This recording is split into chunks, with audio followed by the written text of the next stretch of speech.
ఇవాళ అతి దారుణమైన పరిస్థితిలో ఇండస్ట్రీ ఉంది.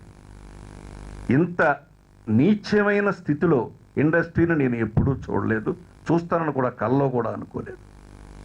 అంటే సినిమాలు తీసి సినిమా రెడీగా పెట్టుకుని విడుదల చేస్తాము అంటే మా సినిమా ఎప్పుడు విడుదల చేస్తామో మేము చెప్పం, మా ఇష్టం వచ్చినప్పుడు చేస్తాం, నువ్వు రెడీ చేసి పెట్టుకో, ఎప్పుడైనా పొరపాటున ఒక వారం గ్యాప్ వస్తే వేసుకో అనేటంత దౌర్జన్యమైనటువంటి గుండాగిరి జరుగుతోంది వాళ్ళ తెలుగు సినిమా ఇండస్ట్రీలో.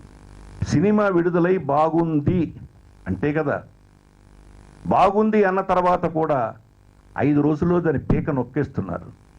లౌక్యం అనే సినిమా విడుదలయ్యి అద్భుతమైన రిపోర్ట్ వచ్చి 5వ రోజుని 37 సెంటర్లో, మెయిన్ సెంటర్లో ఆ సినిమాని నిర్దాక్షిణ్యంగా తీసేశారు. ఎవరో ఒక పెద్ద హీరో గారి సినిమా వచ్చిందని, అది 3 రోజులు ఆడింది, వెళ్ళిపోయింది. మళ్ళీ లౌక్యం తీసుకుని వేసుకున్నారు. ఇది వాస్తవాలు చెప్తున్నాను నేను, ఎగ్జాజరేషన్ కాదు.